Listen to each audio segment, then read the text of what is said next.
معزز حاضرین، اس وقت ہم اردو زبان و ادب کی ایک بہت ہی اہم شخصیت کے روبرو ہیں۔ ان کا نام ہے جناب شمیم طارق۔ محترم شمیم طارق صاحب تنقید، تحقیق، شاعری، کالم نگاری اور خطابت کے حوالے سے ہمارے درمیان معروف ہیں۔ موصوف ساہتیہ اکیڈمی ایوارڈ یافتہ ہیں۔ Government of India ministry of culture کے سینئر فیلو رہ چکے ہیں۔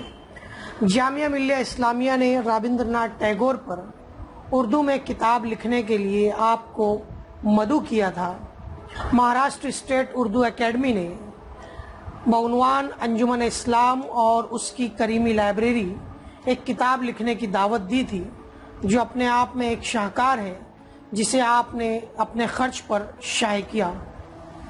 غالب اکیڈمی میں آپ نے ایک زبانی خطبہ دیا تھا، جو غالب بہادر شاہ ظفر اور 1857 کے نام سے بعد میں کتابی شکل میں شائع ہوا۔ میں نے اور آپ تمام نے محترم شمیم طارق صاحب کو ادبی جلسوں میں بھی بولتے ہوئے سنا ہے اور آن لائن پروگراموں میں بھی۔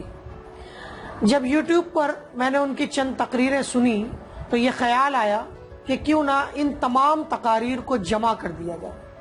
کچھ دنوں کے بعد محنت رنگ لائی اور تقریباً 30 تقاریر مل گئیں، جو اندازاً 15 گھنٹوں پر محیط ہیں۔ ان کی گئی دوسری اہم تقریریں مثلاً دلی اردو اکیڈمی میں بعنوان سر سید اور تہذیب رسم عاشقی، بنارس ہندو یونیورسٹی میں ادب، فلسفہ اور ہندوستانی مذاہب اور اردو ہندی کی ساجی وراثت کے عنوان پر، اسی طرح بنارس ہندو یونیورسٹی میں ہی ریفریشر کورس میں انجمن اسلام اور اس کی کریمی لائبریری میں موجود علمی نوادر، اردو فاؤنڈیشن اور تریاق فورم کے زیر اہتمام ممبئی پریس کلب میں ادب، ادیب اور معاشرہ، پونے کے ایک ساروجنک ہال جہاں بیشتر مراٹھی داں افراد موجود تھے، بہادر شاہ ظفر پر کی گئی ان کی تقریریں اگر یہ یکجا ہو جائیں تو ان کی طوالت 30 گھنٹے ہوگی۔ پنجاب یونیورسٹی میں اقبال اور ٹیگور کے عنوان پر کی گئی آن لائن تقریر اور کچھ دیگر تقریروں کے سراغ لگ چکے ہیں، لیکن ابھی ہمیں وہ دستیاب نہیں ہیں۔ جو تقریریں جمع کی جا چکی ہیں ان میں مختصر تقریریں بھی ہیں اور نسبتاً طویل بھی، خاص موضوع پر کی گئی تقریریں بھی ہیں اور کسی جلسے میں کی گئی افتتاحی تقریر اور صدارتی خطبے وغیرہ بھی۔ ہر تقریر شائستہ اور عالمانہ ہے۔ ان کو یکجا کر کے عام لوگوں تک پہنچانا فائدے سے خالی نہیں ہے۔ اس لیے میں نے اپنے ساتھیوں کی مدد سے موصوف کا ایک مستقل یوٹیوب چینل ترتیب دیا ہے اور ان تمام تقاریر کو جمع کر دیا ہے۔ ہر تقریر کی لنک موجود ہے، لیکن تقریر سننے سے قبل یہ سوال ہمارے ذہن میں پیدا ہونا یقینی ہے کہ جس شخص کی تقریر سنی جا رہی ہے وہ کون ہے، ان کا مشغلہ کیا ہے۔ اسی لیے میں نے ابتدا میں ان کو جاننے کے لیے اور آپ تمام سے روشناس کرانے کے لیے چند سوالات پوچھے ہیں۔ محترم شمیم طارق صاحب، آپ کا استقبال ہے۔ میں بلا کسی تمہید کے اپنا پہلا سوال آپ سے پوچھتا ہوں کہ آپ کو شاعر، محقق، نقاد، کالم نگار کی حیثیت سے تو کافی لوگ جانتے ہیں، مگر آپ کی خاندانی نسبت سے لوگ واقف نہیں ہیں۔ میری زندگی کے 2-4 سال نہیں، 50 سال بمبئی میں گزرے ہیں۔ میں بمبئی کی عوامی زندگی کا حصہ رہا ہوں، بس پہ سفر کرتا رہا ہوں، پیدل چلتا رہا ہوں، بھیڑ میں دھکے کھائے ہیں، ایک عام انسان جیسی زندگی گزاری ہے، اور اللہ تعالیٰ مجھے سرخرو کرتا رہا ہے۔ عادت ظلم کے خلاف احتجاج کی تھی شروع سے، تو کسی پر ظلم ہوا تو میری زبان سے ضرور نکلا، احتجاج ضرور کیا، اس کی مذمت ضرور کی، تو اس کا خمیازہ بھی بھگتنا پڑتا تھا۔ تو بہت سے مسائل اور مصائب بھی پیدا ہوئے اور بہت سی کامیابیاں بھی ہاتھ میں آئیں۔ اور ہمارے حسن نعیم صاحب ایک بہت اچھے شاعر ہمارے گزرے ہیں اردو میں، ممبئی میں ہی ان کا انتقال ہوا۔ ان کا ایک شعر ہے، ارے جہاں کی سیر کا امکان مل گیا، بوئے چمن کو راہ میں طوفان مل گیا۔ تو میں تو حادثات کے درمیان پل کر جوان ہوا، اس لیے کہ جب میں نے اپنی ابتدا کی تھی بمبئی میں اپنی زندگی کی، تو اوپر آسمان تھا، نیچے زمین تھا، اور کچھ تھا ہی نہیں۔ جو ایک دو جاننے والے آدمی تھے تو کترا کے نکل جاتے تھے۔ وہ ایک ہمارے عزیز تھے، وہ کبھی اچھے لفظوں میں نام لیا ہی نہیں انہوں نے۔ خیر یہ ان کا معاملہ ہے، ہماری نیت صاف تھی، ہمارے عزائم بلند تھے، دل میں ہمدردی اور غمگساری کا جذبہ تھا، اس لیے اللہ تعالیٰ ہمیں سرخرو کرتا رہا۔ میں آپ سے یہ عرض کروں گا کہ میری یہ 50 سالہ زندگی ایک آئینہ ہے، جس میں آپ میرا کردار بھی دیکھ سکتے ہیں، میرا مزاج بھی دیکھ سکتے ہیں۔ یہ گواہ ہے اس بات کے کہ میں نے کسی کی کردار کشی نہیں کی، اختلاف تو کیا، کردار کشی نہیں کی، کہیں لالچ کا مظاہرہ نہیں کیا، کسی کے ساتھ بد معاملہ نہیں کیا، کسی چیز کو غصب نہیں کیا، کسی سے ناجائز رشتہ نہیں رکھا۔ یہ وہ چیز ہے جن کے بعد اس کی کوئی حیثیت نہیں رہ جاتی کہ میں کس خاندان میں پیدا ہوا۔ میرے لیے زیادہ اہم یہ ہے کہ میں اللہ کا بندہ اور محمد رسول اللہ کا امتی ہوں، اس کے علاوہ میری کوئی پہچان نہیں ہے۔ لیکن میں کہیں پیدا ہوا تو ہوں، یہ تو صحیح ہے، آپ نے صحیح سوال کیا۔ میں بہت نوعمری میں نکل آیا تھا، تقریباً 19 سال کی عمر رہی ہوگی تو یہاں آ گیا تھا، اور یہاں آنے کے بعد بھی میں ہر 6 مہینے پر، پھر بعد میں 2 مہینے پر اپنے والدین کی خدمت کے لیے، ان کی خبرگیری کے لیے جاتا رہا، 1500 کلومیٹر کا سفر کر کے، اپنے بزرگوں کا بھی، ہر میت میں گیا ہوں، ہر شادی میں گیا۔ لیکن بعد میں کچھ حالات ایسے بنتے گئے کہ میں جن کی بہتری چاہتا ہوں وہ میری برائی چاہ رہے ہیں۔ جنہوں نے پلٹ کر کبھی دیکھا نہیں تھا، ان کو یہ غلط فہمی ہو گئی کہ میں بہت پیسے والا ہو گیا ہوں۔ ایک صاحب آئے کہنے لگے صاحب ہمیں عمرہ کے لیے بھیج دیجئے، دوسرے صاحب آئے کہنے لگے صاحب مجھے غوث پاک کے یہاں جانے کا ہے، شیخ عبد القادر جیلانی کی زیارت کے لیے، تو اس کا انتظام کر لیجئے۔ بھائی یہ میرا کام نہیں ہے، اور میں کوئی اسمگلنگ نہیں کرتا، میں بڑا تاجر نہیں ہوں، میرا کام لکھنے پڑھنے کا ہے۔ اللہ تعالیٰ عزت و آبرو کے ساتھ زندہ رکھے ہوئے یہ میری کمائی ہے۔ 10-5 آدمی یا 20 آدمی ایسا ہے کہ بھائی ہماری لڑکی کی شادی کا مسئلہ ہے ہمارا، وہ جو ہم سے ہو سکتا تھا وہ ہم نے کر دیا، لیکن وہ بھی ایک حد کے اندر اس سے تو ادھر ادھر شکایتیں کرنے لگے، برائی کرنے لگے، یہ کرنے لگے، وہ کرنے لگے۔ تو اس کی وجہ سے بددلی بڑھتی گئی۔ ہماری یتیم اور یسیر بچیوں کی شادی ہے، اس میں ہنگامہ ہو رہا ہے، اس میں سازشیں ہو رہی ہیں۔ والدین کی میت ہوئی ہے، وہاں کوئی نہ کوئی پخ نکالا جا رہا ہے۔ کہ جب حالات ایسے ہوں اور منافقین سے سابقہ پڑ جائے جو ساتھ دینے، تعاون کرنے کے نام کے اوپر سازش کر رہے ہوں، تو ہم نے ان سے کوئی جھگڑا نہیں کیا، کوئی برائی نہیں کی، اپنے کو کنارہ کش کر لیا، دور ہو گیا وہ۔ میری دعا ہے کہ جو دنیا سے گزر چکے ہیں اللہ تعالیٰ ان کی مغفرت فرمائے، ان کے درجات کو بلند فرمائے، اور جو زندہ ہیں ان کے اچھے رہیں، ہمیشہ اچھی طریقے سے دوسروں کے بھی کام آئے، اپنے بھی کام آئے، اللہ ان کو خوشحال رکھے۔ میری کسی سے کوئی شکایت نہیں ہے، کوئی جھگڑا نہیں ہے، لیکن اس وقت میں اس مرحلے میں ہوں کہ بس اوپر آسمان ہے، نیچے زمین ہے، درمیان میں میں ہوں، اور وہ چند متعلقین ہیں جن کے ہمارا ملنا جلنا ہوتا ہے، کوئی بڑا حلقہ کوئی وہ نہیں ہے، اور رشتے اشتوں کے نام پر تو بس یوں ہی سا معاملہ ہے۔ میرا دوسرا سوال بالخصوص علمی مدارس و جامعات کے تعلق سے ہے۔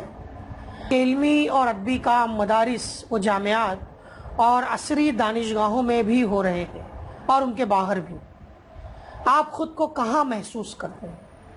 دیکھیے، مدارس و جامعات میں بھی علمی اور ادبی اور تحقیقی کام ہو رہے ہیں، یہ بہت صحیح کہا آپ نے، اور عصری دانشگاہوں میں بھی ہیں، لیکن دونوں کی نوعیت الگ الگ ہے۔ مدارس و جامعات میں جس نوعیت کے کام ہو رہے ہیں اور عصری دانشگاہوں میں جس نوعیت کے کام ہو رہے ہیں، ان کا جو معیار ہے، ان کا جو مزاج ہے، وہ الگ الگ ہے، ان کو نہیں ملایا جا سکتا۔ اور عصری دانشگاہوں میں بھی جو جس مزاج کی دانشگاہ ہے وہاں ویسا کام ہو رہا ہے۔ عصری دانشگاہوں میں بھی آپ الگ الگ ڈپارٹمنٹس میں الگ الگ نوعیت کے کام ہو رہے ہیں۔ میں اس کا حصہ کبھی نہیں رہا۔ میں کامرس کا آدمی تھا، اکاؤنٹنسی پڑھتا تھا، کاروبار کرتا تھا۔ میرے لیے کبھی یہ مسئلہ نہیں رہا کہ بھئی یہ ڈگری لینا ہے، یہ کرنا ہے، یہ فیلوشپ لینا ہے، یہ JRF لینے کا ہے۔ تو ان سے دور رہ کر اپنا کام کرتا رہا. لیکن اتنا میں ضرور کروں گا، یہ کشادہ قلبی ہے ہمارے بڑے لوگوں کی، کہ جہاں ایسے بہت سے لوگ ملے جنہوں نے حوصلہ شکنی کی، بہتان تراشی کی، الزامات عائد کیے، وہاں جتنے بڑے ادیب ہمارے عہد کے رہے ہیں، تو شمشیر رحمان فاروقی صاحب ہیں، پروفیسر گوپی چند نارنگ صاحب ہیں، خالق انجم صاحب ہیں، شمیم حنفی صاحب ہیں، ابھی ابوالکلام قاسمی صاحب کا انتقال ہوا، اس سے پہلے وہاب اشرفی صاحب کا انتقال، اور بہت سے لوگوں کو کر لیجیے. تو یہ لوگوں نے بڑی پذیرائی کی جو کچھ میں نے لکھا.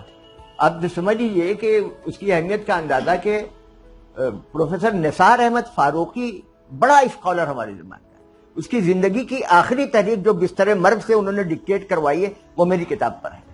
یہ پذیرائی ہے میرے لیے. اور ایسے بہت سے واقعات ہیں. پروفیسر مسعود انور علوی صاحب علی گڑھ مسلم یونیورسٹی کے ڈین فیکلٹی رہ چکے ہیں، عربی کے آدمی ہیں، بے پناہ حوصلہ افزائی کی انہوں نے. نارنگ صاحب نے بے پناہ حوصلہ افزائی کی.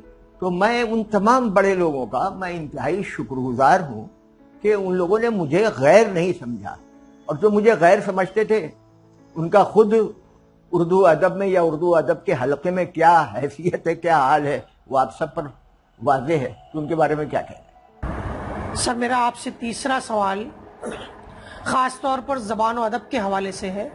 کیا آپ اردو زبان و ادب کے عصری منظرنامے سے مطمئن ہیں؟ اس سوال کا جواب ہاں اور نہیں میں نہیں دیا جا سکتا. وہ اس لیے کہ کوئی بھی زمانہ ایسا نہیں گزرا ہے جس میں تنقید لکھنے والوں کی یا تخلیق لکھنے کی، معیاری تخلیق پیش کرنے والوں کی یا تحقیق کا کام کرتے انبار رہا ہو، جمع غفیر رہا ہو. یہ دو چار آدمی کرتے ہیں، اور یہ دو چار آدمی آج بھی الحمدللہ ہمارے ہیں، بہت اچھا لکھ رہے ہیں. فرق کیا آیا ہے کہ وہ پڑھنے والوں کا جو معیار پہلے تھا، جو تعداد پہلے تھی، وہ اب نہیں رہے گی. پہلے والوں میں بڑی ایک اختلاف بھی جس سے کر رہے ہیں، اس کی اچھی باتوں کی داد بھی دے رہے ہیں. حسرت موہانی مولانا آزاد کے بہت بڑے نقاد بھی ہیں، نکتہ بھی ہیں، اور ان کی تحریر کی داد بھی دے رہے ہیں. مولانا عبد الماجد دریابادی کسی مسئلے پہ مولانا آزاد سے اختلاف بھی کر رہے ہیں اور ان کی تحریروں پہ سر بھی دھم رہے ہیں. یہ خصوصیت جو تھی اب دھیرے دھیرے ختم ہوتی جا رہی ہے. اور ایسے لوگ پیسہ دے کے دھوس جما کے لالچ دے کے لوگ ادبی اسٹیج پر آنے کی کوشش کر رہے ہیں. ایک آدمی اگر کسی عہدے پر نہیں ہے تو اس کو نیچا دکھانے کی کوشش کر رہے ہیں. یہ اصلی منظرنامے میں یہ چیزیں بہت سی نمایاں ہو گئی ہیں. تو آج بھی ہمارے ہاں ہم 8-10 نام ایسے گنا سکتے ہیں آپ کو جو نہایت اہم کام کر رہے ہیں، قابل قدر کام کر رہے ہیں. لیکن ایک بہت بڑی تعداد جو اردو کے نام پر GRF کے لیے یا اپنے پروموشن کے لیے یا اپنے اپوائنٹمنٹ کے لیے یا اپنے شوق میں کتابیں لکھ رہی ہے، مضامین لکھ رہی ہیں، اپنے اوپر شمارہ لکھوا رہے ہیں. تو یہ کوئی کارآمد چیز نہیں ہے. یا JRF کے لیے کچھ کام کر رہے ہیں، وہ کل یاد نہیں رکھیں گے. تو اس لیے میں اس کو نہ تو بہت اچھا کہتا ہوں اور نہ بہت ہی حوصلہ شکن کہتا ہوں. ہمیں امید کرنی چاہیے کہ اگر ہم سچ کو سچ کہتے رہے تو آنے والے دن میں یہ منظرنامہ اور اچھا ہوگا. کیا اردو اکیڈمیوں، یونیورسٹیوں کے اردو شعبوں اور اقلیتی تعلیمی اداروں کی تہذیبی سرگرمیوں سے آپ مطمئن ہیں؟ مطمئن کہے کہ تو سارے دروازے بند ہو جائیں گے. اور لیکن میں بعد میں یہ بھی نہیں کہہ سکتا کہ میں بالکل غیر مطمئن ہوں. عمومی حیثیت تو اچھی نہیں ہے، حالت اچھی نہیں ہے، لیکن کچھ بہت اچھی مثالیں ہیں. جی چاہتا ہے کہ ان کو داد دیا جائے. مثلا علی گڑھ مسلم یونیورسٹی میں کہ ہندی شعبے نے، یاد رکھنے کی ضرورت ہے، ہندی شعبے میں جس میں دوسرے علی گڑھ کے جو دوسرے شعبوں کے لوگ تھے، جیسے مولانا یاسین مظہر صدیقی بھی اس کے ایک شعبے میں ایک سیشن میں تھے اور دوسرے سیشن میں تھے. تصوف پر ایک سیمینار کیا تھا جس میں جرمنی اور امریکہ تک کے لوگ شریک تھے. بڑا واقعہ ہے. اور جو ٹاپک انہوں نے چنا تھا، جو عنوانات تھے اور جو پیپر پڑھے گئے ان کا. سر سید احمد خان کی پیدائش کے 200 سال مکمل ہونے پر علی گڑھ میں جو سیمینار ہوا تھا، بہت اہم سیمینار ہوا تھا. جو پیپر پڑھے گئے تھے اس میں ساہتیہ اکیڈمی نے تعاون کیا تھا. اس سیمینار میں بڑا کامیاب سیمینار ہوا تھا. تو یونیورسٹی کا ہے، ہمارے جامعہ ملیہ نے